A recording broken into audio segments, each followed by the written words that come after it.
مجھے بہت عرصہ ہو گیا ہے آپ سے محبت کرتے ہوئے، اور محبت ہو محبوب کی طلب نہ ہو یہ نہیں ہو سکتا۔ مجھے اللہ نے فرشتہ بنایا ہوتا تو شاید میں نہ سوچتا اس بارے میں، لیکن اس کا مطلب یہ نہیں ہے کہ آپ میری محبت کو ہوس کا نام دیں۔ آپ سے محبت کرتا ہوں اس لیے آپ کو پلٹ کر جواب نہیں دیتا، آپ کا احترام کرتا ہوں اسی لیے آپ کے آگے سر نہیں اٹھاتا، آپ کو تکلیف میں نہیں دیکھ سکتا اسی لیے دور ہوں آپ سے۔ اس کا مطلب یہ نہیں ہے کہ میرے پاس دل نہیں ہے یا جذبات نہیں ہے۔ مجھے کوئی شرم محسوس نہیں ہوگی یہ تسلیم کرنے پہ مجھے آپ کی قربت کی خواہش ہوتی ہے۔ مجھے اعتراف کرنے میں کوئی ہچکچاہٹ نہیں ہے کہ آپ کو دیکھ کر میرے دل کی دنیا زیر و زبر ہو جاتی ہے۔ وہ بہت نرمی سے بات کر رہا تھا، نہ اس کی آواز بلند ہوئی تھی نہ وہ اس پر چیخا تھا۔ اگر میں نفس کا پجاری ہوتا تو آپ سے شادی تو ہرگز نہ کرتا۔ ضرورت پوری کرنے کے لیے بہت ذرائع ہیں۔ آپ کہیں گے مسلمان ہو تو اس لیے میں نے یہ سب نہیں کرتا، لیکن ایک شخص جس کے لیے اس کا نفس سب سے بڑی ترغیب ہو وہ کیوں رکے گا؟ اس کے سوال کا جواب درخشے کے پاس نہیں تھا۔ اس سے ہٹ کر جائز راستے بھی ہیں ضرورت پوری کرنے کے لیے، بہت راستے ہیں، لیکن کیا آپ کو واقعی لگتا ہے میں اس قسم کا آدمی ہوں جسے اپنے جذبات پر کوئی کنٹرول نہیں ہے؟ کیا سچ میں آپ کو ایسا لگتا ہے؟ اس نے سوالیہ انداز میں اس کا چہرہ دیکھا۔ درخشے نے اس کو نہیں دیکھا، وہ گردن موڑ کر گلدان کو دیکھ رہی تھی۔ اس نے بچپن سے لے کے اب تک کبھی اس کے کردار میں کوئی جھول نہیں دیکھا تھا۔ اب ان کی شادی کے اتنے عرصے میں بھی وہ اس سے اتنا تو جان گئی تھی کہ وہ کردار کا مضبوط مرد تھا۔ بہت آسان بات ہے اگر آپ سمجھیں تو، کوئی مشکل فارمولا نہیں لگانا پڑے گا۔ میں اس لیے آپ کے پاس نہیں آتا کہ مجھے آپ سے کوئی مطلب ہے، آپ کے پاس آتا ہوں کیونکہ مجھے آپ سے محبت ہے۔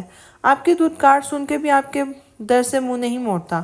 آپ کو محبت نہیں ہے، مجھے تو ہے۔ آپ 100 بار خود سے دور دھکیل دیں، میں 100 بار آپ کے پاس واپس آؤں گا۔ اس کی آواز تھوڑی سی بلند ہوئی تھی۔ درخشے نے سر اٹھا کے اسے دیکھا۔ وہ اس کی آنکھوں میں موجود نمی دیکھ سکتی تھی۔ اور جہاں تک رہی بات حقوق طلب کرنے کی تو بے فکر رہیں، میں کبھی آپ کے ساتھ زبردستی نہیں کروں گا۔ خود بھلے فنا ہو جاؤں، آپ تک تپش نہیں آنے دوں گا، یہ میرا وعدہ ہے۔ وہ خاموش ہوا تو درخشے کچھ دیر اس کی آنکھوں میں دیکھتی رہی، پھر بنا کچھ بات کیے کاؤچ سے اٹھ کر اپنے کمرے کی طرف بڑھ گئی تھی۔ آریز نے سر صوفے کے پٹ سے ٹکاتے آنکھیں موند لی تھی۔ جلتی آنکھوں سے ایک آنسو آزاد ہو کر کنپٹی میں جذب ہوا تھا۔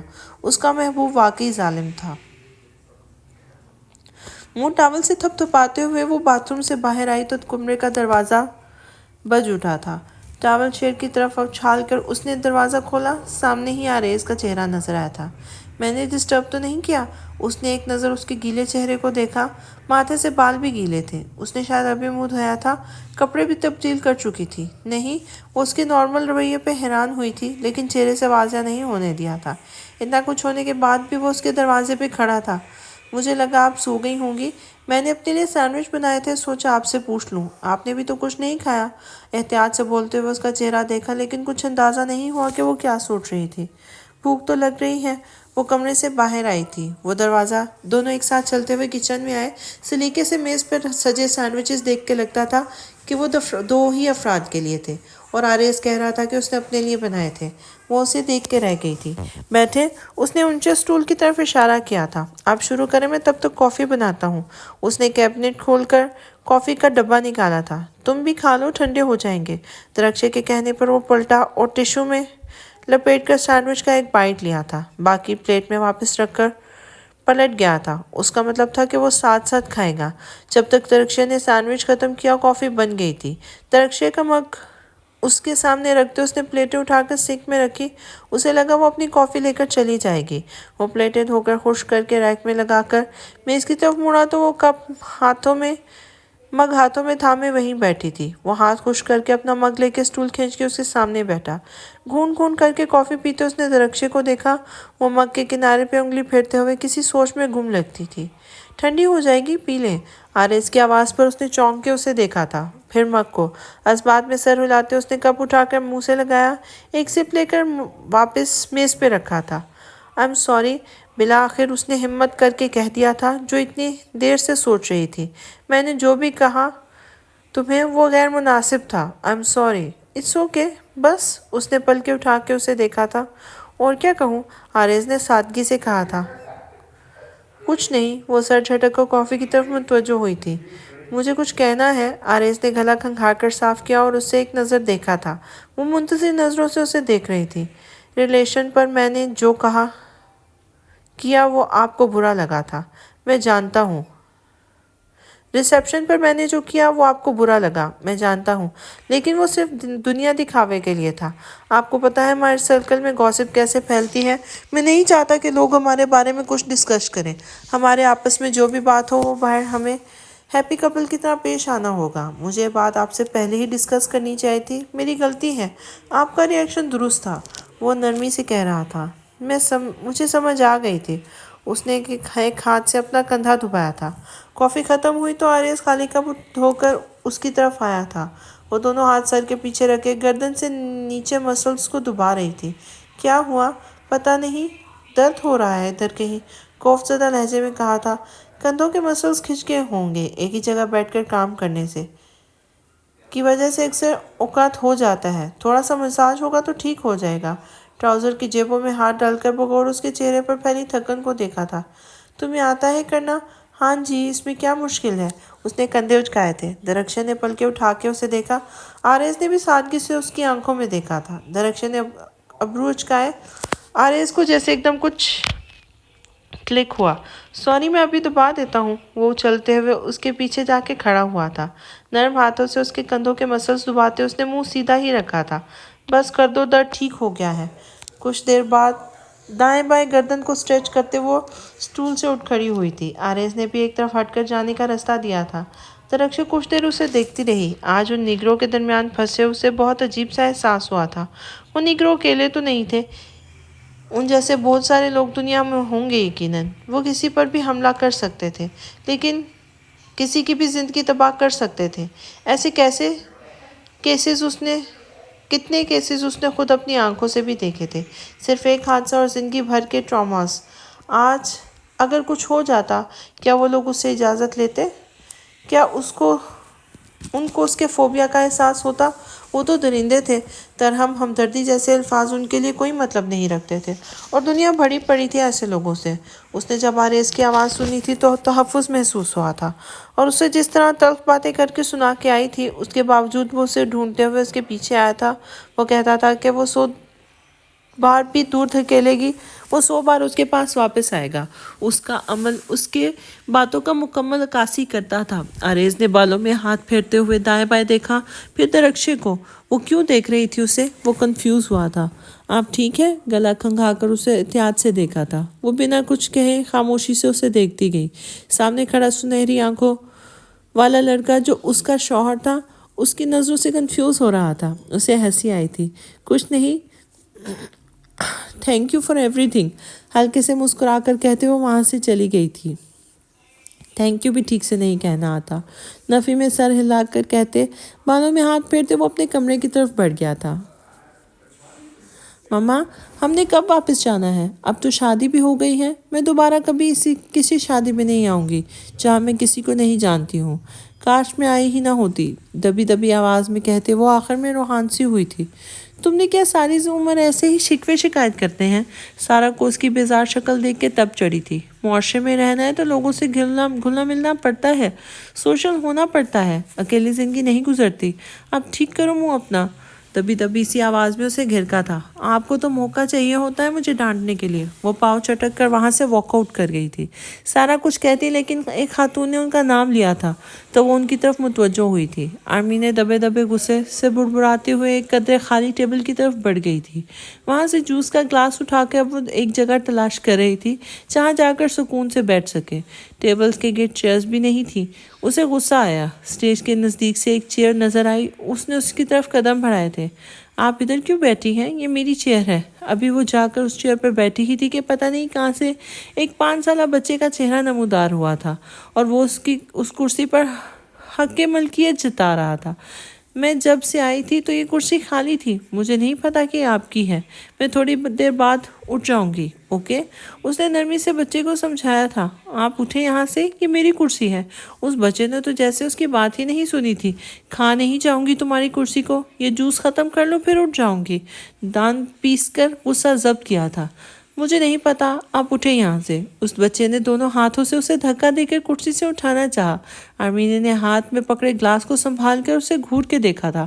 کہا تو ہے اٹھ جاؤں گی۔ اس کا بس نہیں چلا کہ ایک آدھا تھپڑ ہی جھڑ دے اس کو، بدتمیز بچے کو۔ وہ بچہ کچھ کہنے کے بجائے اسے دھکے دینا شروع ہو گیا تھا۔ ایک ہاتھ سے اسے سنبھال لے اس نے دوسرے ہاتھ سے پکڑے جوس کو چھلکنے سے بچایا تھا۔ یہ کیا بدتمیزی ہے، پیچھے ہٹو۔ اس نے بچے کو پیچھے دھکیلا تھا۔ وہ بھی کوئی فائٹر بچہ تھا، واپس سے اس کی ٹانگوں کو چپٹ گیا تھا۔ اسی کھینچا تانی میں گلاس الٹا ہوا اور سارا جوس آرمینے کے کپڑوں اور پیروں پہ گرا تھا۔ وہ گلاس وہیں گھاس پر پھینک کر کرسی سے اٹھی تھی۔ وہ بچہ فوراً کرسی پر چڑھ کے بیٹھ گیا تھا۔ آرمین اپنے خوبصورت سے ویسٹرن سٹائل فراک کو گھما کر دیکھ رہی تھی۔ ڈریس کے سارے فلیئر پر جوس کے نشان تھے۔ کتنی محنت سے وہ درخشے کے ساتھ جا کر سلیکٹ کیا تھا یہ ڈریس، سارا اس بچے نے خراب کر دیا تھا۔ اس نے بہت مشکل سے اس بچے کو تھپڑ مارنے کی خواہش دل میں دبائی تھی۔ کیا پتہ اس بچے کی ماں آس پاس ہی ہو۔ وہ کوفت کا شکار ہوتے وہاں سے جانے لگی تو اس کا پاؤں مڑ گیا۔ یا اللہ، اس نے چنچلا کر اپنا ماتھا پکڑا تھا۔ جھک کر دیکھا تو سٹریپ بندھی ہوئی تھی، لیکن اس جوس کی چکناہٹ کی وجہ سے پاؤں جوتے میں سلپ ہو گیا تھا۔ اب اسے بیٹھ کر سٹریپ کھول کر دوبارہ باندھنا تھا۔ اس نے اس بچے کو دیکھا اور کرسی کو۔ میں 1 منٹ ادھر بیٹھ کر اپنا جوتا ٹھیک کر لوں، جسٹ 1 منٹ، اس نے درخواست کی تھی، جسے بچے نے نفی میں سر ہلا کر رد کر دیا تھا۔ آرمی نے دانت پیستے ہوئے وہی زمین پہ بیٹھی اور جوتے کا سٹریپ کھولنے لگی۔ کلمزی کہتے ہیں ہر کسی کی زندگی میں کچھ بیوقوف اور کلمزی لوگ ہوتے ہیں۔ وہ کبھی آپ کی انٹرٹینمنٹ بنتے ہیں تو کبھی سر کا درد۔ جین کی آواز پر آرمینے نے سر اٹھا کے دیکھا۔ وہ مائک ہاتھ میں لیے اسٹیج پہ کھڑی تھی، پورے اعتماد سے بولتے ہوئے وہاں موجود سب لوگوں کی توجہ اپنی طرف کر چکی تھی۔ آرمین نے سر جھٹک کر اپنی جوتے کی طرف متوجہ ہوئی تھی۔ اگر آپ کو کبھی ایسے لوگوں سے واسطہ پڑے تو کوئی بات نہیں، اس نے ہلکا سا وقفہ دیا تھا۔ ایک نظر سب کو دیکھا، پھر بات آگے بڑھائی تھی۔ یقین واثق ہے کہ وہ بیوقوف کلمزی انسان آپ خود ہوں گے۔ اس کی بات پر وہاں پہ موجود لوگوں کا مشترکہ کہا پڑا تھا۔ وہ شاید اسٹینڈ اپ کامیڈی کر رہی تھی۔ اسٹینڈ اپ کامیڈی لائیو سامعین کے لیے ایک مزاحیہ پرفارمنس ہوتی ہے جس میں مزاح نگار کو اسٹینڈ اپ کہا جاتا ہے۔ وہ ایک سٹیج پہ کھڑا ہوتا ہے اور مونولوگ پیش کرتا ہے، اور مختلف مزاحیہ اور طنزیہ مونولوگ یہ آج کل کے دور میں بہت پاپولر ٹیکنیک ہے۔ بہت سے سوشل میڈیا انفلوئنسرز اپنے اس ہنر کی وجہ سے کافی مشہور ہوتے ہیں۔ وہ اسے ایک پروفیشن کے طور پر چنتے ہیں۔ میں آپ کو مثال دوں، جس طرح میری ایک دوست جو سٹیج کے دائیں طرف بیٹھی ہے، جس کے جوتے کا سٹریپ ٹوٹ گیا ہے شاید۔ اس کی بات پر آرمینے نے ایک جھٹکے سے اٹھایا۔ جن کی آواز کے ساتھ ہی سب لوگوں کی گردنیں اسی کی طرف موڑی تھی۔ میں نے آج اس سے پوچھا کہ تمہاری زندگی میں کوئی بیوقوف لوگ ہیں جو اپنی بیوقوفانہ حرکتوں سے تمہاری انٹرٹینمنٹ کا باعث بنتے ہو، تو اس کا جواب انکار میں تھا۔ اس نے جان بوجھ کر وقفہ دیا، شرارت سے سب کو دیکھا۔ ایک اور کہا پڑا تھا۔ آرمینے کا چہرہ خفت سے سرخ ہوا تھا۔ اسے اب پتہ چلا کہ وہ کس مقصد سے تھوڑی دیر پہلے اس سے سوال کرنے آئی تھی۔ اس نے جوتا ٹھیک کرتے پہننا جلدی سٹریپ باندھا اور کھڑی ہوئی۔ جین اب کسی اور ٹاپک پہ بولنا شروع ہو چکی تھی۔ نئی بات، نیا ٹارگٹ، بس کہے لگنے رہنے چاہیے۔ عجیب ٹرینڈز تھے۔ مزاح کے نام پر مذاق اڑانے کو نارملائز کر دیا گیا تھا۔ آرمینے نے سارا کو ڈھونڈنے کے لیے ادھر ادھر نظریں دوڑائی۔ سارا تو دکھائی نہیں دی، لیکن انٹرسٹ سے سٹیج والی سائڈ پر آتے ہوئے ایک شخص پر اسے جان پہچانا گمان گزرا تھا۔ اس نے آنکھیں سکیڑ کر اسے بغور دیکھا۔ بلیک پینٹ پر سفید ڈریس شرٹ جس کے اوپری 2 بٹن کھلے ہوئے تھے، آستین کہنیوں تک موڑے، منہ پر بلیک سینیٹری ماسک لگائے، ماتھے پر بکھرے بالوں کے ساتھ وہ دراز قد ہینڈسم سا لڑکا فرصت سے چلتے ہوئے ادھر ادھر دیکھ کر کسی کو ڈھونڈ رہا تھا شاید۔ سارے میں گھومتی اس کی نگاہیں آرمینے پر پڑی تو گویا اس کی تلاش ختم ہوئی تھی۔ اس نے دور سے اسے ہاتھ ہلایا اور قدم اس کی طرف بڑھائے تھے۔ سٹیج پر کھڑی جین کی نظر بھی اس پہ پڑی تھی۔ اس کی آواز مدھم اور آنکھیں اس نورات پر مرکوز ہوئی تھی۔ وہ قدم چلتے ہوئے آرمینے سے 4 قدم دور آ کر رک گیا تھا۔ اس کی خوبصورت سیاہ گھور آنکھیں آرمینے پر مرتکز تھیں۔ رائٹ، 4 قدم کا فاصلہ بھاگ کر طے کرتی وہ اس کے گلے لگی تھی۔ پہچان کے مراحل تو پہلے ہی طے ہو چکے تھے۔ رائے نے مسکراتے ہوئے مضبوط بازوؤں کا گھیرا اس کی کمر پر قائم کرتے ہوئے اسے اوپر اٹھا کر گھوم کر 2 چکر لگائے اور آہستہ سے اسے زمین پر واپس اتارا تھا۔ آرمینے نے بازو اس کے گلے سے نکال کے اس کے بازوؤں کے نیچے سے گزار کر اس کی پشت پر باندھے اور دایاں گال اس کے سینے پر رکھ دیا تھا۔ مجھے اندازہ نہیں تھا تو مجھے اتنا مس کر رہی تھی، ورنہ میں پہلے ہی آ جاتا۔ اس کے مضبوط گرفت پر خود پہ محسوس کرتے رائد نے جھک کر اس کے کان میں سرگوشی کی تھی، بہت زیادہ۔ اس کے سینے سے اٹھاتے آرمینے نے اس کا چہرہ دیکھنا چاہا تھا، لیکن وہ ماسک پہنے ہوئے تھا۔ آرمینے نے بھوئیں سکیٹ کر اس کے ماسک کو دیکھا، پھر ہاتھ بڑھا کر اس کے چہرے سے ماسک اتارا۔ اب تم میری شرٹ تو نہیں اتارنے والی؟ اس نے جس طرح کھینچ کر ماسک اتارا تھا، رائی نے شرارت سے کہتے نچلا لب دانتوں تلے دبایا تھا۔ ویسے مجھے تو کوئی اعتراض نہیں اگر تم ایسا کرتی ہو تو، بیوی ہو آخر، لیکن تمہیں نہیں لگتا یہ جگہ کچھ غیر مناسب ہے اس کے لیے؟ وہ اس کی کمر کے گرد بازو لپیٹے اس کے چہرے کو دیکھتے ہوئے شرارت سے کہہ رہا تھا۔ آرمینے نے مسکراہٹ دبا کر ایک مکہ اس کے سینے پہ مارا۔ اب وہ آج کل کچھ زیادہ ہی بے شرم ہو گیا تھا۔ فون پر بات کرتے ہوئے چھوٹے موٹے شرارتی جملے آسانی سے کہہ دیتا تھا۔ تم یہاں کیا کر رہے ہو؟ اس کی شرٹ کے بٹن پہ انگلی پھیرتے ہوئے اس کی چکمکاتی آنکھوں میں اپنا عکس دیکھا تھا۔ موم ڈیڈ بھی آئے ہیں لیکن وہ گھر پہ ہیں۔ مجھے پتا چلا کہ تم ادھر ہو تو میں بھی ادھر ہی چلا آیا۔ پہلے میں نے سوچا کہ حیدر انکل کو بتاؤں، پھر سوچا انہوں نے کوئی شرٹ رکھ دینی ہے، اس سے بہتر ہے میں خود سے وہاں سے گمشو ہو جاؤں۔ وہ اتنے مزے سے بتا رہا تھا کہ آرمینے کو ہنسی آئی تھی۔ گمشو کیا ہوتا ہے؟ مسکراہٹ دبا کر سوال کیا تھا۔ تمہیں نہیں پتا؟ گمشو مطلب گیٹ آؤٹ، غائب، شکل گم۔ میں نے افسانے سے سیکھا ہے۔ وہ اپنے نئے سیکھے علم پر نازا تھا۔ آرمینے کھلکھلا کر ہنسی تھی، لیکن کچھ دیر پہلے کا غصہ اور خوف جیسے گمشو ہو گئے تھے۔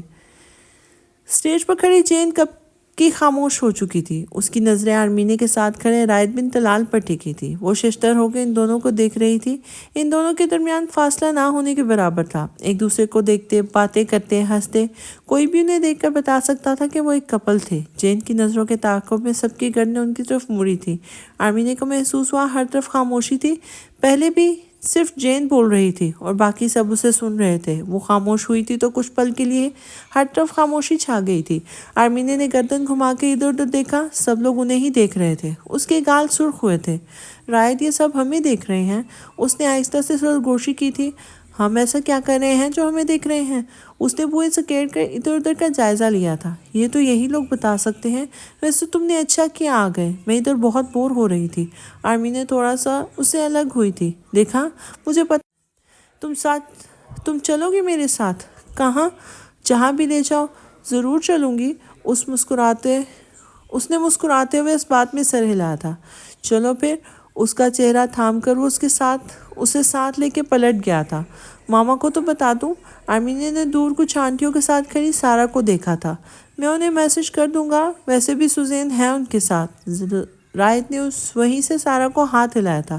سارا مسکرا دی تھی۔ تم نے ابھی کہا کہ تم میرے ساتھ چلو گی، اب بھی اعتراض کر رہی ہو؟ اس نے مصنوعی طور پر افسوس کیا تھا۔ اعتراض کب کیا؟ اپنی طرف سے باتیں مت بناؤ۔ اس نے منہ بسوڑا تھا۔ ویسے تم آئے کیسے ہو؟ NYC فیری کے ذریعے آیا ہوں۔ اور کیسے آتا؟ تیر کر؟ اس نے آنکھیں گھمائی تھی۔ تیر کر آتے تو بھی اچھا تھا۔ اب ہم کیسے جائیں گے فیری تک؟ ریڈ بس پر، جیسے باقی لوگ روز ویلٹ کے لوگ سفر کرتے ہیں۔ اگر تم کہو تو پیدل چلتے ہیں، یا پھر انٹرنس گیٹ کی طرف جاتے ہوئے۔ ان کی آوازیں سماعت کی حدود سے پرے ہو گئی تھی تو جین گہری سانس بھرتے ہوئے اسٹیج سے نیچے اتری تھی۔ کسی نے میوزک پلے کر دیا تھا، جیسے ایک ٹرانس سا ٹوٹا تھا۔ لوگ آپس میں باتیں کرنے میں مگن ہو گئے تھے۔ رونق لوٹ آئی تھی، لیکن جین دھواں چہرے کے ساتھ دلہن سے معذرت کرتے ہوئے وہاں سے چلی گئی تھی۔ نظروں کے سامنے رائد بن طلال کی باہوں کے گھیرے میں کھڑی آرمینے کا چہرہ نظر آ رہا تھا۔ اس کا اچھا بھلا دن برباد ہو چکا تھا۔ تم ابھی تک تیار نہیں ہوئی؟ خدا کا خوف کرو اور کتنی دیر لگاؤ گی؟ مرداد کی آواز پر مسکراہٹ لگاتی ہوئی افسانے نے جل کے اسے دیکھا تھا۔ تم سے کم وقت میں تیار ہوتی ہوں؟ تمہارے تو بال ہی سیٹ نہیں ہوتے۔ 2 گھنٹے؟ منہ بگاڑ کر کہتے احتیاط سے مسکارا پلکوں پر پھیرا تھا۔ تم میرے بالوں کی پکی دشمن ہو، کتنی بری نظر رکھتی ہو ان پر۔ اس نے ہیئر برش اٹھا کے اپنے بال سیٹ کیے تھے۔ 70 بار تم بال سیٹ کر چکے ہو، اب ہٹو یہاں سے، مجھے تیار ہونے دو۔ مطلب تم مان رہی ہو کہ تم نے بھی 70 چیزیں میرے چہرے پر لگائی ہیں، ورنہ تم اتنی دیر تم اور کیا کرتی رہی ہو؟ اس کے پاس ہر چیز کا جواب ہوتا تھا۔ مہرداد کھینچ کر اس کا نام لیتے اس نے مسکارا بند کر کے ڈریسنگ ٹیبل پہ پٹکا تھا۔ بادشاہ کچھ نہیں بول رہا۔ وہ جا کر بیک گراؤنڈ سے ٹیک لگا کر نیم دراز ہوا، اور وہ دونوں آج مہرداد کے دوست کے گھر دعوت پر انوائٹڈ تھے۔ گھورنا بند کرو داد۔ لپسٹک لگا کا رنگ سلیکٹ کرتے ہوئے اس نے مسلسل خود کو دیکھتے ہوئے مہرداد کو ٹوکا تھا۔ گھور نہیں رہا، پیار سے دیکھ رہا ہوں۔ تم مجھے اتنا پسند ہو کہ حد نہیں، دل کرتا ہے کھا جاؤں تمہیں۔ دانتوں کو ٹک کرتے بولتے اس نے آنکھیں میچ کر کھولی تھی۔ ختم، وہ لوگ کہتے ہیں کہ کینیبلز ختم ہو گئے ہیں دنیا سے۔ اس نے برش اٹھا کے اسے کھینچ کے مارا جسے وہ مہارت سے کیچ کر چکا تھا۔ شوہر ہوں، کچھ تو عزت کر لو، سیدھا سیدھا آدم خور ہی کہہ دیا ہے تم نے مجھے۔ وہ برا ہی مان گیا تھا۔ عزت کیا ہوتی ہے؟ وہ احتیاط سے لپسٹک لگا رہی تھی۔ وہی جو تم میری بالکل نہیں کرتی۔ جب پتہ ہے تو شکوہ کیوں کرتے ہو؟ عادت بنا لو، کیونکہ میں تو ویسے ہی رہنے والی ہوں۔ اس نے مڑ کر کمر پر ہاتھ رکھ کے خود کو سر کو اوپر سے تھوڑا سا اوپر اٹھا کر کیسی لگ رہی ہوں والے انداز میں خم دیا تھا۔ قبول ہے، قبول ہے، قبول ہے۔ دل پہ ہاتھ رکھ کر بے ہوش ہونے کی ایکٹنگ کرتے اس نے سر تکیے پر گرا دیا تھا۔ ڈرامے باز۔ وہ ہنستے ہوئے اسٹرالر اٹھا کر سر پر سیٹ کرنے لگی تھی۔ نثار ہوتی نظروں سے وہ اسے دیکھ رہا تھا۔ سیریسلی مجھے پہلے اتنی الجھن ہو رہی تھی کہ پہاڑوں میں کون شادی کی تقریب رکھتا ہے، لیکن بعد میں میری رائے تبدیل ہو گئی تھی۔ بہت خوبصورت ایونٹ تھا وہ دونوں مہرداد کے دوست کے گھر دعوت پر پہنچے تو میزبان عامر اور فارینہ نے خود ان کا استقبال کیا تھا۔ اچھے ماحول میں ڈنر کیا گیا۔ ڈنر کے بعد چائے کا دور چلا تو وہ لوگ بستر میں ہونے والی فارینہ اور عامر کی شادی کی تقریبات یاد کر رہے تھے، تو افسو نے بھی اپنے پہلے تاثر کے بارے میں بتانا ضروری سمجھا تھا۔ وہ فارینہ کا آئیڈیا تھا بھابھی، اسے ہی پہاڑوں پہ ڈیسٹینیشن مینشن ویڈنگ چاہیے تھی۔ عامر نے مسکرا کر کہتے بیوی کی طرف اشارہ کیا تھا۔ لیکن اب تم مانتے ہو نا کہ بہت اچھا آئیڈیا تھا، یادگار شادی تھی ہماری۔ سرکل میں ابھی بھی لوگ مثالیں دیتے ہیں۔ فارینہ نے گردن اکڑا کر غائبانہ کالر کھڑے کیے تھے۔ فارینہ کو سب سے زیادہ پرواہ نادیدہ لوگوں کی ہی ہوتی تھی۔ ایک بار اس نے بال سبز ڈائی کروائے تھے کیونکہ اسے لوگوں نے کہا تھا کہ آج کل سبز رنگ کے بال ٹرینڈنگ میں ہیں۔ مہرداد نے میز سے ڈرائی فروٹس کا پیالہ اٹھا کر افسانے کی طرف بڑھایا اور بات جاری رکھی تھی۔ اور مزے کی بات یہ کہ لوگ اسے ہمیشہ آدھی بات بتاتے ہیں۔ ٹرینڈ کا تو انہوں نے اسے بتایا، لیکن یہ نہیں بتایا کہ سبز رنگ کے بالوں میں کتنی ہونک نہیں تو، لیکن بری ضرور لگتی تھی۔ مزے سے کہتے اس نے افسانے کے پیالے سے بادام اٹھا کر منہ میں رکھا تھا۔ عامر کہکا لگا کے ہنسا تھا، جبکہ فارینہ نے گھور کر مہرداد کو دیکھا تھا۔ افسانے کو ہنسی تو آئی تھی، لیکن اس نے فارینہ کی شکل دیکھ کر ہنسی لبوں میں دبائی تھی۔ کیا اس سے بھی زیادہ بری جب تم نے کندھوں تک لمبے بال رکھے تھے اور اس کے ساتھ اسپیشل ساؤتھ افریقیوں سے شیمپو منگوایا تھا تاکہ بال سلکی ہو جائیں، اور یہ اور بات ہے، اس سے زیادہ واہیات ہیئر سٹائل تبریز والوں نے آج تک نہیں دیکھا ہوگا۔ اب گھور کے دیکھنے کی باری مہرداد کی تھی۔ افسانے نے مہرداد کو لمبے بالوں میں امیجن کیا اور ہنستی گئی۔ فارینہ کی بات جاری تھی۔ مجھے تو حیرت اس بات پہ تھی کہ افسانے جیسی سلجھی ہوئی ڈیسنٹ لڑکی نے تم سے شادی کیسے کر لی۔ اس نے معصومیت سے آنکھیں پٹ پٹائی تھیں۔ بہت خوشی سے، اس نے مزے سے جھوٹ بولا تھا۔ افسانے نے ہنسی روک کے اس کی ڈٹائی ملاحظہ کی تھی۔ جب اس نے مجھے پرپوز کیا تو مجھے اتنی خوشی ہوئی کہ میری آنکھوں میں آنسو آ گئے، ہے نا داد؟ افسانے نے درے پردہ اسے شرم دلانی چاہی تھی۔ بالکل، شی واز سو ہیپی۔ اس نے ہوا میں دیکھا جیسے وہ اس خوبصورت پل کو یاد کر رہا ہو۔ افسانے نے نفی میں سر ہلایا۔ وہ کبھی اسے شرم نہیں دلا سکتی تھی، حالانکہ رونا مجھے چاہیے تھا۔ داد گلا کھنگاڑ کر چیئر پہ سیدھا ہو بیٹھا تھا، کیونکہ اس نے وقفہ دیا تھا۔ وہاں پہ موجود تینوں افراد اس کی اگلی بات کے منتظر تھے۔ انہیں لگا وہ کوئی فنی بات کرے گا۔ ایک عمر بے گھر گزار کر جب گھر نصیب ہو تو خدا کی مہربانی پہ خوشی کے آنسو تو بنتے ہیں، اس لیے میں نے، اور اس کے لیے بھی کائنات نے مجھے سب سے قیمتی تحفے سے نوازا ہے۔ افسانے کے چہرے کو دیکھتے اس نے بات مکمل کی تھی۔ افسانے مسکرا کر سر جھکا گئی تھی۔ اسے اچھا لگا تھا مہرداد کا یوں اپنے دوستوں کے سامنے اسے مان دینا۔ How romantic!